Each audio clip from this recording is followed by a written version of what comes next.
السلام علیکم ورحمۃ اللہ جی. آج ہم لوگ جس چیپٹر کے بارے میں بات کرنے والے ہیں وہ 3 چیپٹر ہیں. ٹھیک ہے نا. یہ یہاں پہ آپ دیکھ سکتے ہیں عقیدہ رسالت ہے. ٹھیک ہے. اس کے بعد کتب سماویہ پر ایمان ہے اور فرشتوں پر ایمان ہے. یہ 3 چیپٹرز ہیں. اکٹھے ان کو کریں گے. چھوٹے چھوٹے چیپٹرز ہیں لیکن آپ لوگوں کو اس کی کمپلیٹ ڈیٹیل میں دوں گا. ایک ایک ورڈ کا میننگ, ایک ایک لائن کا مطلب, جو وہاں پہ ڈیٹیل طلب ہوگی چیزیں وہ آپ کو ڈیٹیل دی جائیں گی. ٹھیک ہے. سر سے نہیں اتارے جائیں گے اگر 3 چیپٹر میں پڑھا رہا ہوں. ٹھیک ہے. تو آپ نے اس ویڈیو کو دیکھتے رہنا. نوٹ ساتھ ساتھ بنا لینے ہیں. ایک دفعہ پڑھیں گے دوبارہ آپ کو پڑھنے کی ضرورت نہیں پڑے گی, یہ میری گارنٹی ہے. شروع کرتے ہیں. سب سے پہلے جی عقیدہ رسالت. میں آپ کو پہلے بھی کچھ چیپٹر میں بتا چکا ہوں کہ عقیدہ جو لفظ ہوتا ہے نا, اس کا مطلب ہوتا ہے کسی بات پہ یقین کرنا. ٹھیک ہے نا. کسی بھی بات میں آپ جب یقین کرتے ہو نا کہ میرا یہ یقین ہے اس چیز کے بارے میں, ٹھیک ہے نا, میں اس چیز کے بارے میں یہ اوپینین رکھتا ہوں, میں اس چیز کے بارے میں یقین رکھتا ہوں, اس کو عقیدہ کہتے ہیں. ٹھیک ہو گیا نا. آپ کی سوچ. ٹھیک ہے. اور رسالت کہتے ہیں پیغام پہنچانا, پیغام پہنچانے کی ذمہ داری. ٹھیک ہے نا. تو یہ پیغام پہنچانے کی ذمہ داری کے بارے میں آپ کا کیا یقین ہے کہ اللہ تعالیٰ نے جو پیغام پہنچانا ہے اس کی ذمہ داری جو ہے وہ کس کو دی گئی ہے؟ حضرت محمد صلی اللہ علیہ وسلم کو. ٹھیک ہو گیا نا. یہ آخری نبی ہیں جن کو ذمہ داری دی گئی ہے. ٹھیک ہے. تو یہ ہمارا یقین ہے. ٹھیک ہے. اس کے بارے میں ہم ذرا پڑھتے ہیں آگے. رسالت, اس کے لغوی معنی, یہ لفظ معنی ہوتا ہے, معنی نہیں ہوتا. پیغام رسانی, رسانی کہتے ہیں پہنچانا. ٹھیک ہے جی. یا پیغام پہنچانے کا. اوکے ہوگا جی. شریعت کی اصطلاح میں, اصطلاح جو ہے نا وہ ڈکشنری کو کہتے ہیں. ڈکشنری میں اللہ تعالیٰ کے کسی برگزیدہ کہتے ہیں اونچے مقام والا, اونچے مقام والا. اور منتخب کہتے ہیں چوز کیا ہوا, چنا ہوا. ٹھیک ہے. یہ ذرا نوٹس پہ آ جائیں, یہاں پر ذرا دیکھیں. جو نبوت ہوتی ہے نا, نبوت, اس کا کوئی کرائٹیریا نہیں ہوتا. کرائٹیریا نہیں ہوتا کہ ایک بندے کے پاس جو ہے وہ فلاں دولت ہو, فلاں لوگ اسے جانتے ہیں, اس کے پاس شہرت ہو, ٹھیک ہے, اس کے پاس اتنا گھر اور مال ہو, ٹھیک ہے نا, تو اس کو جو ہے نا وہ نبوت مل جائے گی. ایسا کوئی کام نہیں ہوتا. نبوت جو ہوتی ہے نا یہ سلیکٹیو چیز ہوتی ہے, سلیکٹیو ہوتی ہے. اللہ تعالیٰ اپنی مرضی سے بندے چنتا ہے. ٹھیک ہو گیا نا. اللہ کی مرضی ہوتی ہے اس میں. ٹھیک ہو گیا نا. جسے اللہ چاہتا ہے اسے چن لیتا ہے پیغام پہنچانے کے لیے. ٹھیک ہے. تو اللہ تعالیٰ کے منتخب کیے ہوئے بندے کو انسانوں تک اپنا پیغام پہنچانے کے لیے بھیجنا رسالت کہلاتا ہے. یہ آپ نے اس کی ڈیفینیشن یاد رکھنی ہے. جس ہستی کو اللہ تعالیٰ اپنے پیغام پہنچانے کی تبلیغ, اپنے پیغام کی تبلیغ یعنی پہنچانے کے لیے اپنی مخلوق کی طرف بھیجتا ہے, اسے رسول کہتے ہیں. انگلش میں سے پروفٹ کہتے ہیں. اسلام کے عقائد میں توحید کے بعد, توحید ہم نے پڑھ لیا ہوگا, عقیدہ رسالت کا درجہ ہے, یعنی لیولز ہیں. ٹھیک ہے. سب سے پہلے توحید ہے, اس کے بعد اگلا لیول ہے رسالت. ٹھیک ہو گیا جی. انبیاء کرام علیہ السلام اللہ تعالیٰ اور اس کی مخلوق کے درمیان سفیر ہوتے ہیں. سفیر ایسے بندے کو کہتے ہیں جو دو ملکوں کے درمیان جو ہے نا وہ بات چیت کنڈکٹ کرواتا ہے, تعلقات بحال کرواتا ہے. ٹھیک ہو گیا نا. جیسے پاکستان کا سفیر جو امریکہ میں ہے تو وہ پاکستان اور امریکہ کے تعلقات کو بحال کروائے گا. اسی طرح اللہ تعالیٰ کا پیغام پہنچانے کے لیے, اللہ اور بندے کے درمیان کنیکشن کروانے کے لیے جو استعمال ہوتا ہے وہ سفیر ہے. ٹھیک ہے نا. تو رسول ایز اے سفیر بھی ایکٹ کرتے ہیں. ٹھیک ہو گیا نا. اللہ اور بندے کے درمیان جو تعلق ہوتا ہے وہ کس کے ذریعے؟ سفیر یعنی رسول کے ذریعے سے ہوتا ہے. اللہ تعالیٰ نے ابتدا ہی سے انسانوں کی ہدایت اور رہنمائی کا انتظام فرمایا ہے. ابھی آگے بتایا جا رہا ہے کہ جو رسول ہوتے ہیں وہ ان کو کیوں بنایا جاتا ہے, کیوں بھیجا جاتا ہے. یہ ہدایت اور رہنمائی جو ہوتی ہے یہ اللہ تعالیٰ کے انبیاء کرام علیہ السلام کے ذریعے سے مہیا پرووائڈ کی جاتی ہے. انبیاء کرام علیہ السلام اپنے معاشرے کے پاک اور بے حد نیک انسان ہوتے ہیں. اللہ تعالیٰ ان پر وحی کے ذریعے سے اپنے احکام نازل فرماتا ہے. نبوت اور رسالت کا سلسلہ حضرت آدم علیہ السلام بھی پہلے نبی ہیں, ان سے شروع اور حضرت محمد صلی اللہ علیہ وسلم پر آ کر ختم ہو گیا. تمام انبیاء کرام علیہ السلام کی بعثت کا مقصد انسانوں کے اخلاق کی اصلاح کہتے ہیں چینج کرنے کو, یا اس کو بہتر کرنے کو، اور انہیں اللہ تعالیٰ کی بندگی کے طریقے سکھانا ہے. بندگی یعنی عبادت. اللہ تعالیٰ نے جتنی اقوام پیدا فرمائی ہیں ان سب کے لیے نبی اور رسول مبعوث فرمائے تاکہ وہ ان اقوام تک اللہ تعالیٰ کی طرف سے ہدایت کا پیغام پہنچا سکے اور ان کی رہنمائی کر سکے. ارشاد باری تعالیٰ ہے بے شک ہم نے آپ صلی اللہ علیہ وسلم کو حق کے ساتھ بھیجا ہے، خوشخبری دینے والا اور ڈرانے والا رسول بنا کر. ٹھیک ہو گیا نا. انبیاء کی اس دنیا میں دو ذمہ داریاں ہوتی ہیں. نبی کی، کوئی بھی نبی اس دنیا میں اس کی ذمہ داری ہے جو اللہ نے اس کو ڈیوٹی دی ہے، وہ صرف دو ہیں. پہلی ڈرانا، اس کو جو نہیں مانتا کہ بھائی تم پہ عذاب آ جائے گا تو اس طرح نہ کرو، اور دوسرا خوشخبری دینا، جو مان جائے یا جو ڈر جائے. ٹھیک ہے نا. اس کے علاوہ انبیاء نے کوئی کام نہیں کرنا اس دنیا میں، کسی چیز کا اللہ نے نہیں پوچھنا ان سے. تو ڈرانے والا اور خوشخبری دینے والا. اور کوئی امت ایسی نہیں ہے جس میں کوئی ڈرانے والا نہ گزرا ہو، یعنی ہر امت میں کوئی نہ کوئی رسول آتے ہیں. اللہ تعالیٰ نے انبیاء کرام علیہ السلام کو بہت سی خصوصیات عطا فرمائی. خصوصیات کہتے ہیں ان کی اسپیشلٹیز. ان کو اللہ تعالیٰ کی طرف سے وحی کی صورت میں علم اور حکمت سے نوازا جاتا تھا. ٹھیک ہو گیا جی. یہ حکمت کہتے ہیں آپ شارٹ میں سمجھے سوچنے کی طاقت کو. ٹھیک ہے نا. سوچنے اور فیصلہ کرنے کی طاقت. اور عام انسانوں میں ان کی کوئی مثال نہیں ملتی. نبی اور رسول اگرچہ انسان ہوتے ہیں لیکن اپنے مرتبے عقل اور فہم کہتے ہیں سوچنے کی صلاحیت. ٹھیک ہے نا. کہ بندہ کتنی اچھے طریقے سے سوچ سکتا ہے، ریسرچ کر سکتا ہے، یہ بھی سوچنے کی طاقت ہی کہہ لو آپ، کے اعتبار سے تمام مخلوق سے بلند ترین مقام پر فائز ہوتے ہیں. انبیاء کرام علیہ السلام معصوم ہوتے ہیں اور ان سے کوئی گناہ سرزد نہیں ہوتا. معصوم ایسے بندے کو کہتے ہیں جو جان بوجھ کے کبھی کوئی گناہ نہیں کرتا. ٹھیک ہو گیا نا. اس میں غلطی ہو سکتی ہے، ٹھیک ہے نا، پاسبل ہے، لیکن جو گناہ ہے وہ پاسبل نہیں ہے. غلطی جان بوجھ کے نہیں کی جاتی. بچے معصوم ہوتے ہیں نا، جان بوجھ کے نہیں کرتے، ہو جاتی ہے ان سے غلطی. گناہ جان بوجھ کے ہوتا ہے، غلطی جان بوجھ کر نہیں ہوتی. انبیاء کرام علیہ السلام کی نبوت اور رسالت وحی ہوتی ہے. وحی کیا ہوتی ہے؟ اللہ تعالیٰ کی طرف سے دی گئی ہوتی ہے. ٹھیک ہو گیا نا. وحی اللہ کی طرف سے ہونا. ٹھیک ہو گیا نا.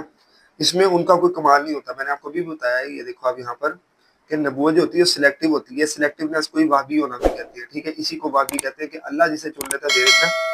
انبیاء کی اپنی کوئی اس میں جو ہے نا وہ کوشش نہیں ہوتی. یعنی منصب نبوت، نئی نبوت کا جو ادارہ ہے، نبوت کی سیٹ جو ہے، مقام جو ہے، کسی خاص عمل کرنے سے یا کوشش کے ذریعے سے حاصل نہیں کیا جا سکتا. یہ اللہ تعالیٰ کی طرف سے خاص انعام ہے جو اللہ تعالیٰ کی خاص فضل سے ملتا ہے. یعنی اللہ تعالیٰ جسے چاہتا ہے دے دیتا ہے. انبیاء کرام علیہ السلام کی اطاعت واجب ہے. واجب کا مطلب ضروری ہے، مست ہے. اللہ تعالیٰ نے اپنی اطاعت کے ساتھ ساتھ اپنے رسولوں کی اطاعت کا بھی حکم دیا ہے. ارشاد باری تعالیٰ ہے اے ایمان والو، اللہ کی اطاعت کرو، رسول صلی اللہ علیہ وسلم کی اطاعت کرو اور اپنے اعمال ضائع نہ کرو. ٹھیک ہے نا. اس کو اب وائس ورسا میں اگر آپ لے کے جاؤ گے تو جو بندہ اطاعت نہیں کرتا وہ اپنے اعمال ضائع کرتا ہے. انبیاء کرام علیہ السلام کے سلسلے میں نبی کریم صلی اللہ علیہ وسلم کو یہ اعزاز حاصل ہے کہ اللہ تعالیٰ نے گزشتہ یعنی پچھلے انبیاء کرام علیہ السلام کو جو امتیاز کہتے ہیں، خوبیاں الگ الگ عطا فرمائے تھے، وہ آپ صلی اللہ علیہ وسلم کی ذات گرامی میں جمع کر دی. یعنی ساری خوبیاں جو باقی پچھلے انبیاء کو علیحدہ علیحدہ ملی تھی، ساری کی ساری نبی علیہ السلام کو اکٹھی مل گئی. آپ صلی اللہ علیہ وسلم کو بہت ایسے خصائص یعنی خاص چیزیں سے بھی نوازا گیا جو آپ سے پہلے کسی نبی کو حاصل نہیں ہوئے تھے. آپ کے اہم ترین خصائص درج ذیل ہیں. یا آپ کو شارٹ کوشچن بھی آ سکتا ہے، نبی علیہ السلام کے کوئی سے دو خصائص لکھیں. پہلا، نبی کریم صلی اللہ علیہ وسلم سے پہلے آنے والے تمام انبیاء کرام علیہ السلام کسی خاص قوم یا قبیلے کی طرف مبعوث کی گئے. جیسے موسیٰ علیہ السلام بنی اسرائیل کے لیے تھے. ٹھیک ہے. اس کے بعد جو ہے نا وہ صالح علیہ السلام قوم سمود کے لیے تھے. ٹھیک ہے نا. اس طریقے سے. لیکن آپ صلی اللہ علیہ وسلم کا یہ امتیاز ہے کہ آپ کو قیامت تک آنے والے تمام انسانوں کے لیے نبی بنا کر بھیجا گیا ہے. ٹھیک ہے نا. آپ یہاں پہ مثال بھی دے سکتے ہو، جیسے موسیٰ علیہ السلام جو ہے وہ بنی اسرائیل کے لیے تھے. ٹھیک ہے نا. عیسیٰ علیہ السلام بھی اسی طریقے سے بنی اسرائیل اور کسی قوم کے لیے نہیں. ٹھیک ہو گیا. یہ مثال آپ دے سکتے ہو, یہ بھی دے سکتے ہو. صالح علیہ السلام قوم سمود کے لیے تھے. ٹھیک ہو گیا نا. تو اس طریقے سے ہم مثال دے سکتے ہو کہ دیکھیں جی یہ سارے نبی اللہ تعالیٰ قوم کے لیے, ہمارے نبی پوری انسانیت کے لیے. تو جب بھی آپ کو جو اس طرح کے پوائنٹس ہیں نا, تو آپ نے اس میں مثال لازمی دینی ہے, آپ کے بہت اچھے نمبر آئیں گے. دوسرا, آپ صلی اللہ علیہ وسلم کو امتیاز اور خصوصیت آ گئی کہ آپ کی بعثت کے بعد تمام انبیاء کی شریعتیں منسوخ ہو گئی. شریعتیں زندگی جینے کے اصول,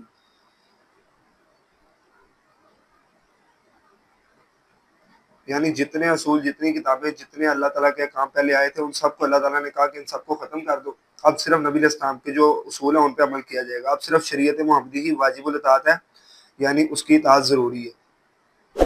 ضروری واجب کا مطلب بتایا تھا میں نے آپ کو. آپ صلی اللہ علیہ وسلم پر اللہ تعالیٰ نے دین کی تکمیل کر دی. ارشاد باری تعالیٰ ہے, ٹھیک ہے, یہ سورۃ المائدہ کی آیت نمبر 3 ہے. آج میں نے تمہارے لیے تمہارا دین مکمل کر دیا اور تم پر اپنی نعمت پوری کر دی اور تمہارے لیے اسلام کو بطور دین پسند کر لیا. چوتھی, سابقہ انبیاء کرام علیہ السلام کی جو کتابیں اور صحائف کہتے ہیں تھوڑے بہت احکام جو ہوتے ہیں, چھوٹے موٹے احکام نازل, اب ان کی تعلیمات بالکل مٹ چکی ہیں, یہ اپنی اصلی حالت میں موجود نہیں ہے. یعنی تورات جو اصلی حالت موجود نہیں ہے, انجیل اپنی اصلی حالت میں موجود نہیں ہے, لیکن نبی علیہ السلام پر نازل ہونے والی کتاب قرآن مجید آج بھی اپنی اصلی حالت میں موجود ہے. اس میں آپ ایک آیت کا حوالہ دے سکتے ہو, ٹھیک ہے. بے شک ہم نے اس ذکر کو نازل کیا اور ہم ہی اس کے محافظ ہیں. ٹھیک ہے نا. آپ یہ آیت کا حوالہ بھی دے سکتے ہو, یہ اللہ تعالیٰ نے قرآن میں کہی ہوئی ہے, اِنَّا نَحْنُ نَزَّلْنَا الذِّکْرَ وَإِنَّا لَهُ لَحَافِظُونَ, ہم اس کی حفاظت کرنے والے ہیں. ٹھیک ہے نا. تو اس کا مطلب ہے کہ اللہ تعالیٰ نے اس کی حفاظت کا ذمہ خود لے لیا. ٹھیک ہو گیا نا, کہ اب اسے کوئی چینج نہیں کر سکتا. آگے ختم نبوت. ختم نبوت کا مطلب یہ ہے کہ ختم ہو جائے. ختم کا مطلب ختم ہو جائے. نبوت پیغام پہنچانے کی ذمہ داری, کہ اللہ تعالیٰ کا پیغام پہنچانے کی ذمہ داری اب اللہ تعالیٰ نے سارے انبیاء سے اٹھا لی. اب کسی کے پاس جو ہے نا پیغام پہنچانے کی ذمہ داری نہیں ہے. سب سے آخری نبی جو ہے جنہوں نے جو پیغام لے کے ہیں, جن کی بات ماننا ضروری ہے, وہ حضرت محمد صلی اللہ علیہ وسلم ہے. قرآن مجید کی حفاظت اس لیے بھی ضروری تھی کہ اللہ تعالیٰ نے نبی صلی اللہ علیہ وسلم پر نبوت اور رسالت کے سلسلے کو ختم کر دیا, کہ اب آپ کے بعد کوئی نبی نہیں آئے گا. اب قیامت تک کوئی اور نبی یا رسول نہیں آئے گا, لہٰذا اب قیامت تک قرآن کریم اور سنت نبوی کی پیروی کرنا ہی لازم اور ضروری ہے. ختم نبوت کا مفہوم یہ ہے کہ نبی کریم صلی اللہ علیہ وسلم اللہ تعالیٰ کے آخری نبی اور رسول ہیں. ارشاد باری تعالیٰ ہے, محمد صلی اللہ علیہ وسلم تمہارے مردوں میں سے کسی کے باپ نہیں ہے, لیکن وہ اللہ تعالیٰ کے رسول اور خاتم النبیین ہیں, یعنی انبیاء میں آخر میں آنے والے بندے ہیں, نبی ہیں. نبی کریم صلی اللہ علیہ وسلم نے متعدد کافی ساری احادیث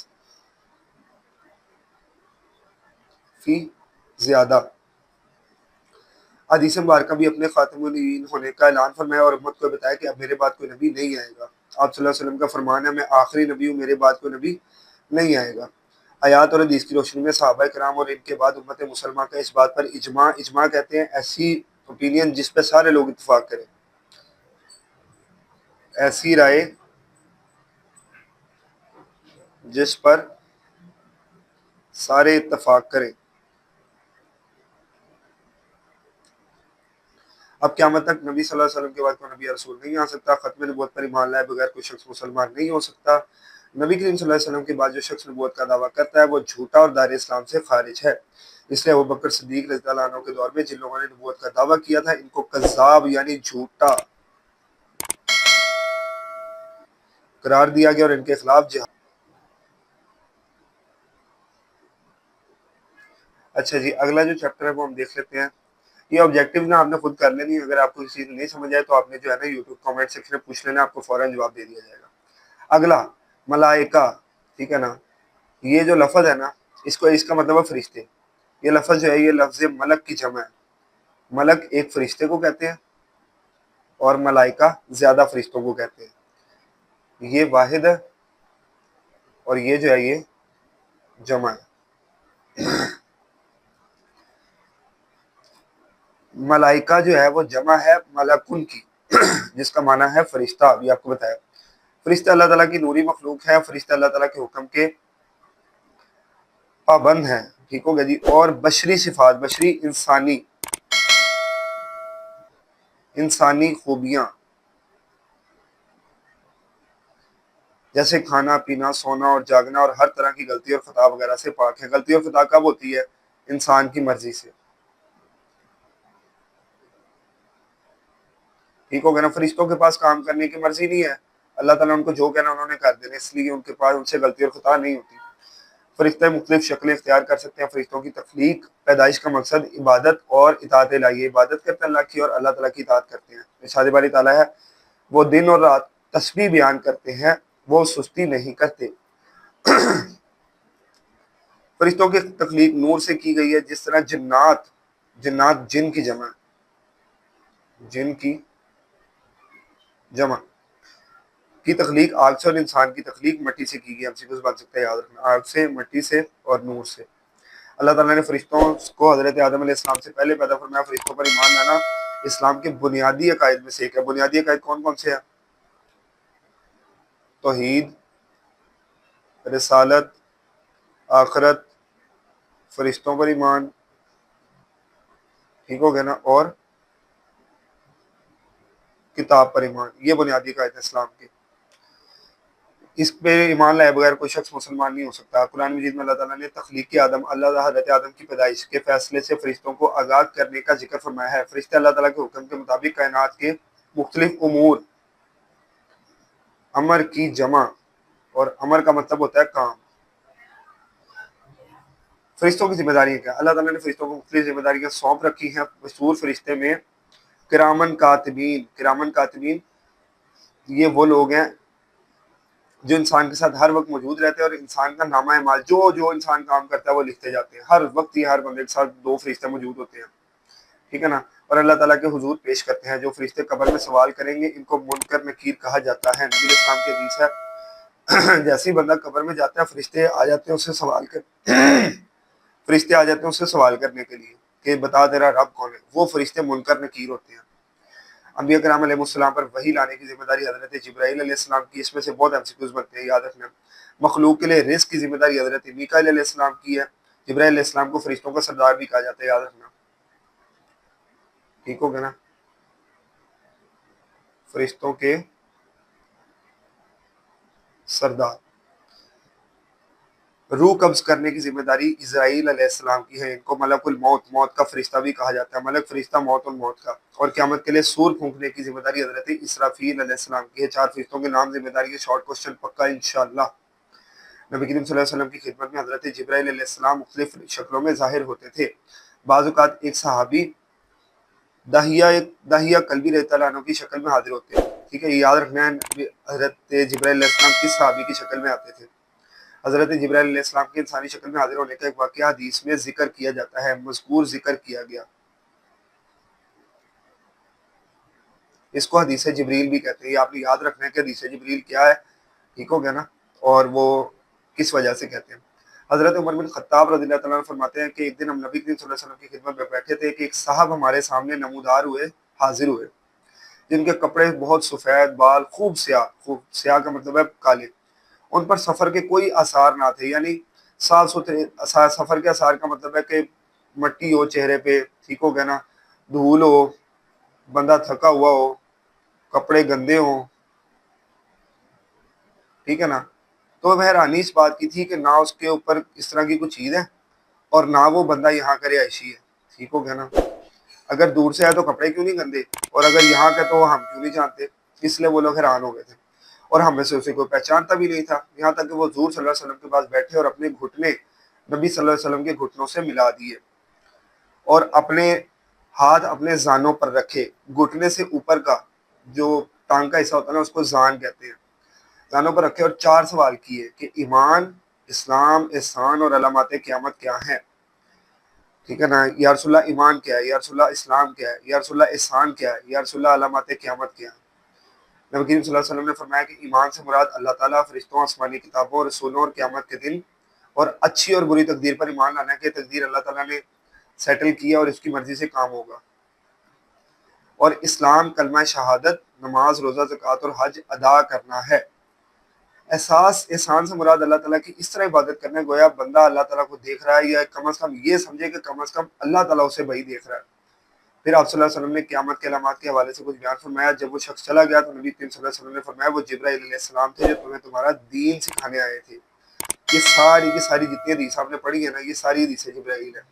ٹھیک ہے، یہ آپ نے یاد رکھنی، لوگوں کو شرح لازمی لکھنی ہے، پکے پورے نمبر آئیں گے.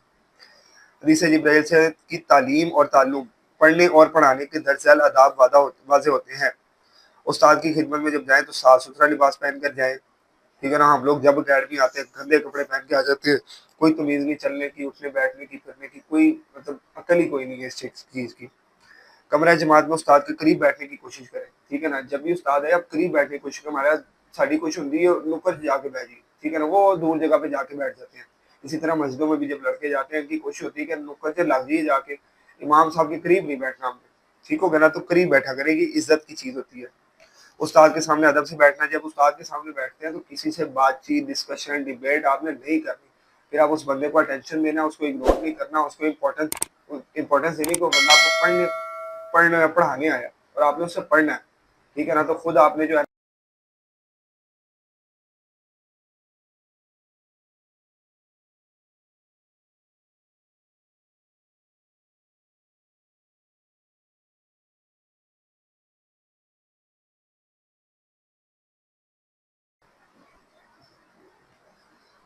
استاد کے سامنے ادب سے بیٹھنا، اس کو اگنور نہیں کرنا.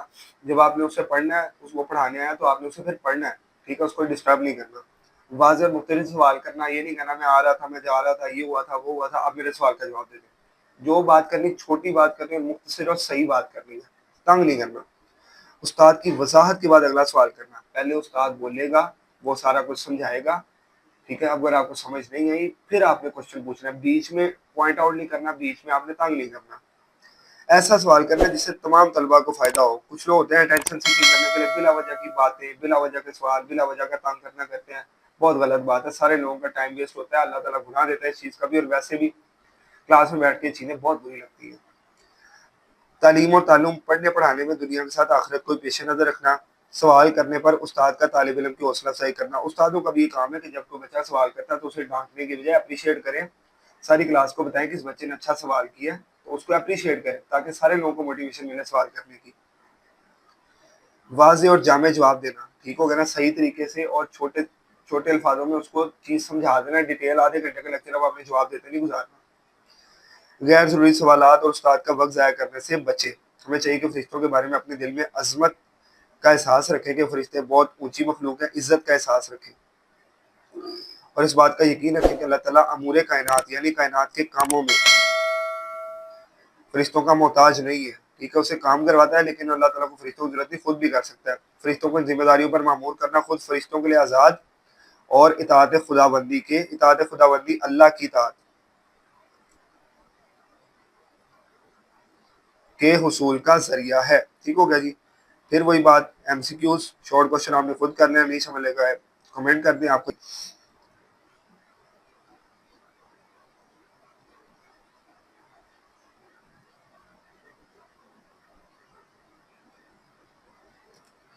اگلا جی، چوتھا چیپٹر، کتب سماویہ پر ایمان. ٹھیک ہے، کتب کتاب کی جمع.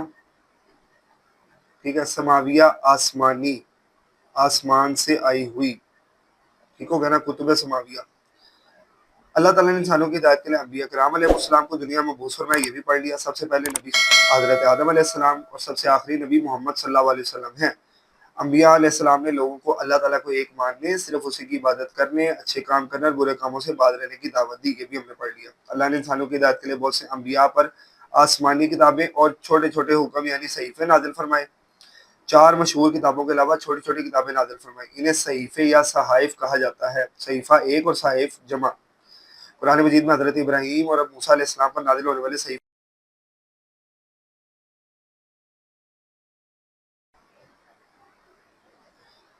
اچھا جی، انہیں صحیفے یا صحائف کہتے ہیں. قرآن مجید میں ابراہیم بلکہ حضرت ابراہیم اور حضرت موسیٰ علیہ السلام پر نازل ہونے والے صحیفوں کا خاص طور پر ذکر آیا ہے.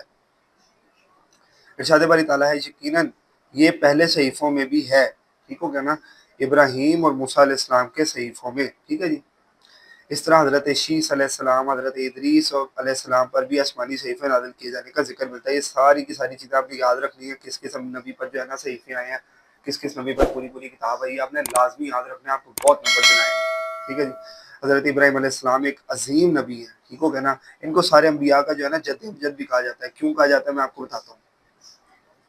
ابراہیم علیہ السلام کے جو ہے نا وہ دو بیٹے تھے،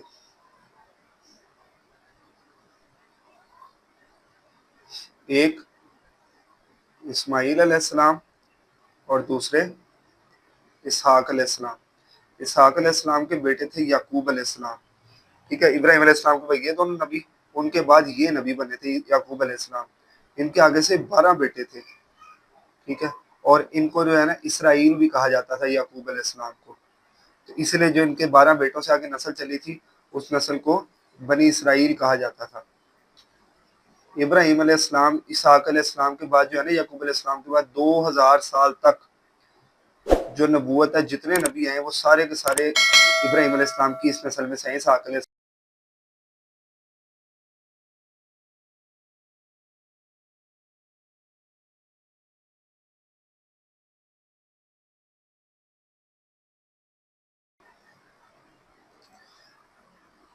اچھا جی۔ اسی طرح حضرت شیس علیہ السلام، حضرت ادریس علیہ السلام پر بھی آسمانی صحیفے نازل کیے جانے کا ذکر ملتا ہے۔ حضرت ابراہیم علیہ السلام ایک عظیم نبی ہے، یہ میں نے آپ کو بتا دیا کیسے عظیم نبی، ٹھیک ہو گیا نا۔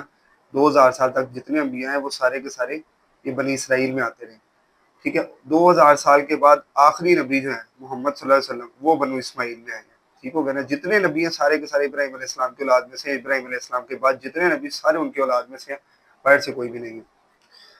آپ کو خلیل اللہ یعنی اللہ تعالیٰ کا دوست بھی کہا جاتا ہے، یہ بھی آپ نے جو ہے نا وہ یاد رکھنا ہے۔ آپ عراق میں پیدا ہوئے، آخری نبی محمد صلی اللہ علیہ وسلم جو ہے وہ حضرت ابراہیم کی اولاد میں سے ہیں۔ میں نے آپ کو بتا دیا کیسے اسماعیل علیہ السلام، اور اس کے بعد جو ہے نا اس نسل میں سے 2000 سال بعد محمد صلی اللہ علیہ وسلم آئے ہیں۔ حضرت ابراہیم علیہ السلام کا ذکر قرآن مجید میں کئی بار آیا ہے۔ ابراہیم علیہ السلام کے بعد جتنے بھی انبیاء تشریف لائے وہ سب ابراہیم علیہ السلام کی اولاد میں سے تھے، اس لیے آپ کو ابو الانبیاء، انبیاء کا باپ بھی کہا جاتا ہے، یہ آپ نے یاد رکھنا ہے۔ تینوں آسمانی مذاہب، یہودیت، مسیحیت اور اسلام میں حضرت ابراہیم کو انتہائی قابل احترام سمجھا جاتا ہے۔ یہ جو اسحاق علیہ السلام، یعقوب علیہ السلام جو ہے نا یہاں سے نکلا ہے۔ یہودیت،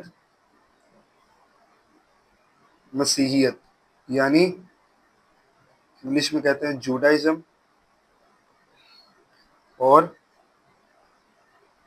کرسچینٹی، ٹھیک ہو گیا نا، یہ دونوں یہاں سے ہیں۔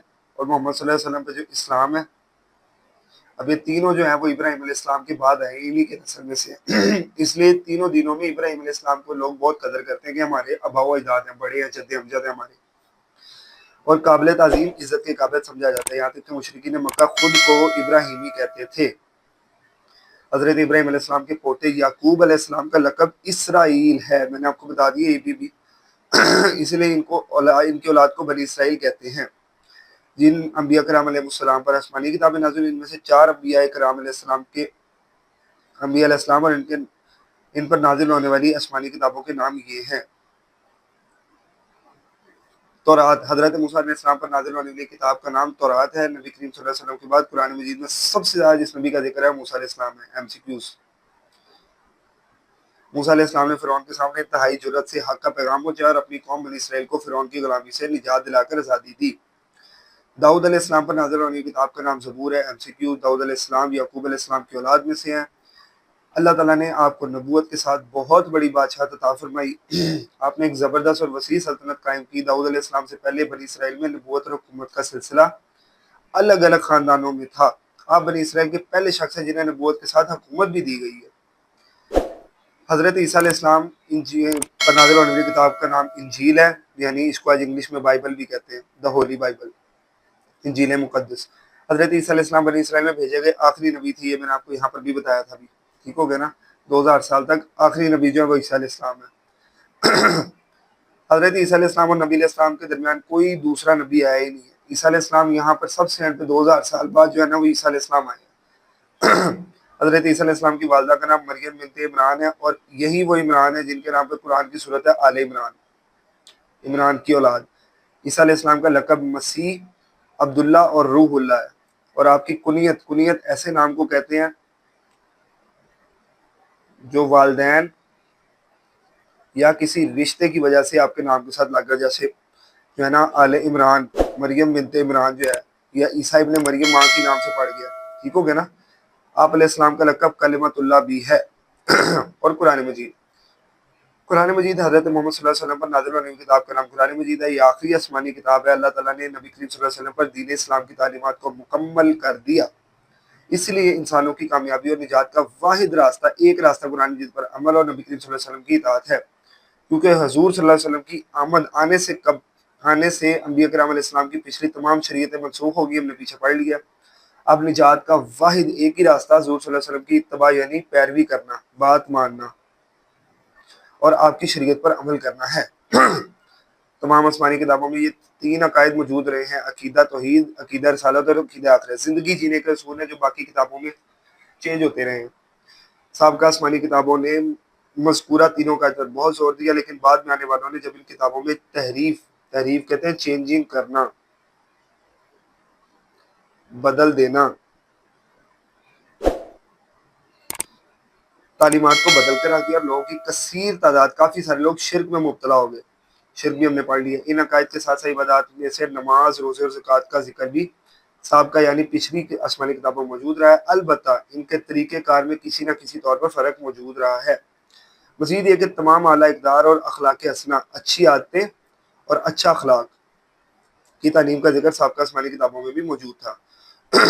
وہ لوگ جو کسی ایسے مذہب کے پیروکار ہیں جس کی دعوت کسی نبی نے دی اور ان کی ہدایت کے لیے کتاب بھی بھیجے گی، تو ایسے لوگوں کو اہل کتاب کہا جاتا ہے، ٹھیک ہو گیا نا۔ جیسے جو ہے وہ یہودی ہیں، جیسے عیسائی ہیں، ٹھیک ہے نا، اہل کتاب، ان کے پاس کوئی کتاب ہے اور کسی نہ کسی نبی کی جو ہے نا وہ یہ اتباع پیروی کر رہے ہیں۔ دیکھو مسیح اور عیسائی یہودی آ بھی گیا۔ البتہ وہ لوگ جو کسی نبی کی تعلیمات پر عمل نہیں کرتے اور نہ ہی ان کے پاس کوئی آسمانی کتاب ہے، وہ لوگ مظاہر فطرت یا بتوں کی پوجا، مظاہر فطرت جیسے سورج، فطرت کی مثالیں چاند، ٹھیک ہے نا، یا آگ یا بجلی یا پانی، ان چیزوں کی پوجا کرتے ہیں یا بتوں کی، اور اس طرح کے لوگوں کو مشرکین کہا جاتا ہے، شرک کرنے والے۔ ایک مسلمان کے لیے تمام آسمانی کتابوں پر ایمان لانا ضروری۔ ایمان لانے کا مطلب ہے صرف یہ یقین رکھنا کہ یہ ساری اللہ تعالیٰ کی طرف سے دی گئی کتابیں ہیں، عمل صرف اسلام پہ کرنا ہے، قرآن پہ کرنا ہے۔ آسمانی کتابوں پر ایمان لانے کا مطلب یہ ہے کہ وہ کتابیں بھی اللہ تعالیٰ نے لوگوں کی ہدایت کے لیے انبیاء کرام علیہ السلام پر نازل فرمائی، وہ کتابیں حق والی تھیں، البتہ بعد میں ان لوگوں نے تحریف کر دی اور وہ اپنی اصلی حالت پر باقی نہ رہی۔ ایک مسلمان کے ضروری ہے کہ آسمانی کتابوں کا احترام کرے، یعنی ان کو پھاڑے نہ، ان کی بے عزتی نہ کرے، ان کو ماننے والوں کو غلط نہ کہے، گمراہ نہ کہے، ان پہ کفر کا فتویٰ نہ لگائے، ان کو جو ہے نا وہ ڈس رسپیکٹ نہ کرے، عزت کرے۔ قرآن مجید اللہ تعالیٰ کی نازل کردہ آخری کتاب ہے۔ قرآن مجید کے نازل ہونے کے بعد پچھلی تمام آسمانی کتابیں اور ان کے احکام منسوخ ہو گئے، ختم ہو گئے، اور ان کتابوں کی تعلیمات کو قرآن مجید میں اکٹھا جمع کر دیا گیا۔ اس کتاب کو اللہ تعالیٰ نے قیامت تک آنے والے تمام انسانوں پہ نازل فرمایا۔ جیسے آپ نے پیچھے انبیاء والے پڑھا کہ انبیاء جو ہوتے ہیں وہ صرف ایک قوم کے لیے آتے ہیں، نبی علیہ السلام جو ہے وہ ساری کی ساری قیامت تک آنے والے انسانوں کے لیے۔ قرآن مجید کی حفاظت کا ذمہ اللہ تعالیٰ نے لے لیا، یہ بھی میں نے آپ کو اوپر بتا دیا تھا۔ بے شک ہم نے اس قرآن کو نازل کیا، ہم اس کی حفاظت فرمانے والے ہیں۔ ایک مسلمان کے لیے تمام آسمانی کتابوں کو ماننا ضروری ہے۔ اب تمام آسمانی کتابوں میں سے قیامت کے لیے ہدایت اور رہنمائی کے لیے قرآن مجید ہی کافی ہے۔ انسان کی اسی کامیابی اسی میں ہے کہ وہ حضور صلی اللہ علیہ وسلم پر نازل ہونے والی کتابوں پر بھی ایمان لائے، آپ پر نازل ہونے والی کتاب یعنی قرآن مجید پر بھی ایمان لائے۔ اگر ایک شخص قرآن مجید پر عمل کر لے تو گویا اس نے تمام آسمانی کتابوں پر عمل کر لو جی۔ پچھلی کتابوں میں اخلاق تھی، قرآن میں بھی ہے، صفات تھی، قرآن میں بھی ہے، عبادات تھی، قرآن میں بھی ہے، زندگی گزارنے کے اصول تھے، قرآن میں بھی ہے، توحید رسالت آخرت ہے، قرآن میں بھی، ہر چیز قرآن میں موجود ہے، تو آپ کا قرآن پر عمل کر لینا کافی ہے۔ اس لیے ہمیں چاہیے کہ قرآن مجید کی تلاوت کریں اور اس کو سمجھنے کی کوشش کریں۔ ہم ساری زندگی تلاوت کرتے سمجھتا کوئی نہیں، اس پر بھی میں ڈیڈیکیٹڈ ویڈیو بناؤں گا، ٹھیک ہے نا، تلاوت کرنے پر بھی اور سمجھنے میں کیا فرق ہے، کیا کرنا چاہیے، کیا نہیں کرنا چاہیے۔ اس پر عمل کریں اور اس کے پیغام کو دوسروں تک پہنچائیں، ٹھیک ہو گیا نا۔ یہ قرآن مجید کے حقوق ہے جو ہم نے ادا کر رہے ہیں، چار۔ سب سے پہلا تلاوت کریں، دوسرا اس پہ سمجھنے کی کوشش کریں، تیسرا سمجھ آئے تو عمل کریں، اور چوتھا عمل کر کے دوسروں کو بھی بتائیں کہ ہم نے اس پہ، آپ نے بھی اس پہ عمل کرنا ہے، ٹھیک ہے نا۔ ہم لوگ اپنے پہ عمل نہیں کرتے، اس کو بھی چھوڑ کر ہم سمجھتے نہیں ہیں، عربی پڑھ کے ہو گئے، ترجمے والا قرآن آج تک نہ دیکھا، نہ سنا، نہ نظر آیا کہ جہاں تو ہوتا ہے گلاب چڑھا کر آتے تھے، بھائی کیا ہے،